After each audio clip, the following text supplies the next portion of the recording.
আমার মনে হচ্ছে আবু বাকের মজুমদার গণ অভ্যুত্থানের একজন অগ্রসেনানী, আমার স্নেহধন্য ছোট ভাই।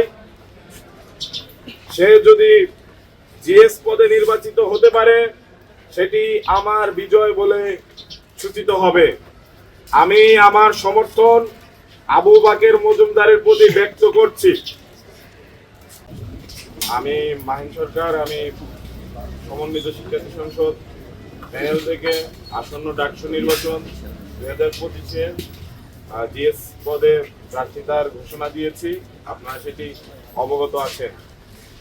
আপনারা এও জানেন যে আমি একটি প্যানেল থেকে, সমন্বিত শিক্ষার্থী সংসদ প্যানেল থেকে জিএস পদে প্রতিদ্বন্দ্বিতা করার সিদ্ধান্ত নিয়েছি এবং আমার জায়গা থেকে সর্বাত্মকভাবে আমি প্রস্তুতি নিয়েছি যেন ডাকসু নির্বাচনে আমি জিএস পদে নির্বাচিত হতে পারি।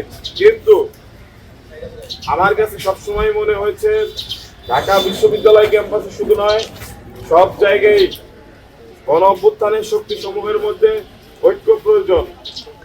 আমার মনে হচ্ছে আবু বাকের মজুমদার গণ অভ্যুত্থানের একজন অগ্রসেনানী, আমার স্নেহধন্য ছোট ভাই। সে যদি জিএস পদে নির্বাচিত হতে পারে সেটি আমার বিজয় বলে সূচিত হবে। আমি আমার সমর্থন আবু বাকের মজুমদারের প্রতি ব্যক্ত করছি। আমি জিএস পদে নির্বাচিত করার জন্য আমার সকল শুভাকাঙ্ক্ষী ঢাকা বিশ্ববিদ্যালয় সাধারণ শিক্ষার্থীবৃন্দ সকলের প্রতি আহ্বান জানাচ্ছি, আবু বাকের মজুমদারকে আপনারা জিএস পদে নির্বাচিত করুন।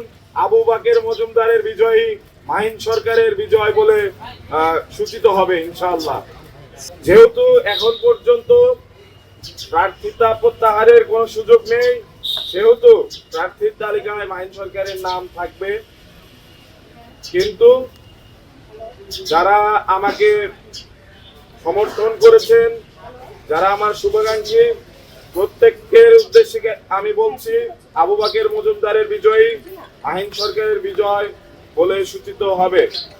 তাই আপনারা আপনাদের মূল্যবান যে সমর্থন, ভোট, সেটি দিয়ে আবু বাকের মজুমদারকে বিজয়ী করুন এবং গণ অভ্যুত্থানের শক্তিকে সুসংহত করুন।